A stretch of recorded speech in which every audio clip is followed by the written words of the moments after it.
Good afternoon, good morning, good evening. Depends on what time you're watching this video. I am Anna Thompson, the lead teacher, founder, director of a micro school, which is called EVA. The smaller the amount of students I have, the more I can give them the personal attention that they need to grow. So that is my ultimate goal. So if anybody would ask me, what is your ultimate goal for EVA? It is to give each student the attention that they need to thrive. And that brings me to today's video. Today's video is what does personalized learning, should I say, look like at EVA? And to me, I was struggling defining that. So I couldn't really define it because it looks different with every situation and every student.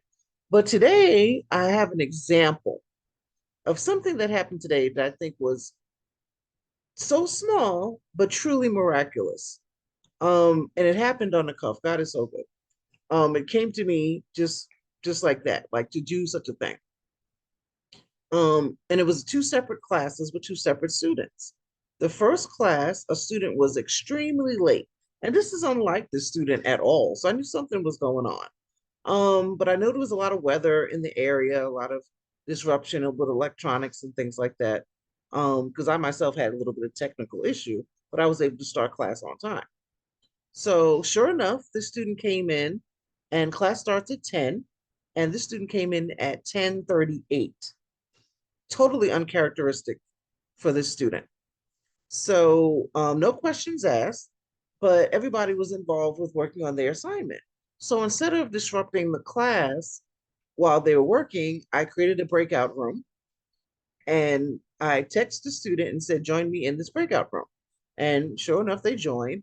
And I was able to explain the assignment, not give them the link to the assignment in chat like everyone else received, but I emailed it to her. And then I said, okay, have you received? She said, yes. So she opened it up and we were talking about it at the same time.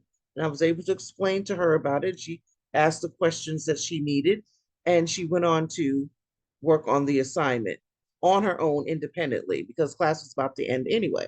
And I told her when the assignment was going to be due, and she did that amazingly so, before time. And I thought that was amazing. And that is a very simple way to personalize an online situation. What do you do if somebody comes in late? How do you serve them without disrupting the rest of the class and giving that student that individual attention that they need to know that you are included? You matter. Even though you were late, and I knew it had to be an awesome excuse because this child is never late like that without the mom texting me and letting me know something is going on. Or if she's absent, the mom will let me know. So I didn't get any of that. So I knew there was something going on. So I was glad to see her when she came. And like I said, no comment, no asking of why you were late, none of that. We just got right into explaining the lesson. And she was so appreciative and we just moved on. And I felt so good in that moment. I was like, wow, okay, this was great. I was able to include her, everything got off without a hitch. And then I went back to the rest of the class, and that was that.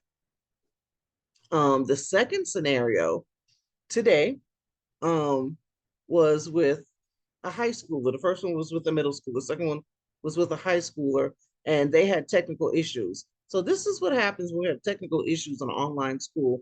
You have to have certain things. What do you do? What are your protocols? What happens? And in this case, the mom texted me and said that they had lost all kind of internet use. They didn't lose power, but their internet went out. So she was able to text me and let me know. So in this case, thank you, Lord, another intervention happened. I said, well, you know what? I don't want to just send him the link to do the assignment via email. I want him to be included in the explanation of how to do this. So the student has my number, and I told her, tell him to give me a call. And he did. He gave me a call, and I put him on speaker, And I let him know what we were doing and got him caught up a little bit. And then with that, I told even the rest of the class, I said, I've got King on the phone.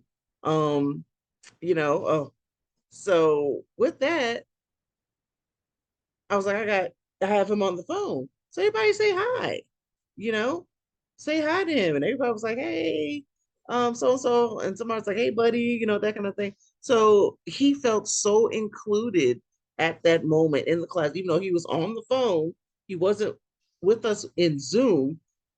He felt included. His classmates knew he was there, and he was able to hear the explanation of the assignment as well while he was working on it in real time with everybody else. And he also was like, he sent me a text later. He's like, Thompson, that was amazing. Thank you so much. And who I am, and not just, oh, you're late, or not just, oh, you don't have any connectivity. No, it's always, what can I do in that moment to make you feel like you are still an EVA student? You are still a member of this EVA family. And every day I strive to do that with my students. And I think I'm doing it quite successfully because their grades are showing it. I see their growth from year to year. And I just see how happy they are in what they're doing and they're loving what they're doing. So to me, that's truly success. So hope you understood. And I hope this example is a good example of what personalized learning looks like at EVA. Till next time.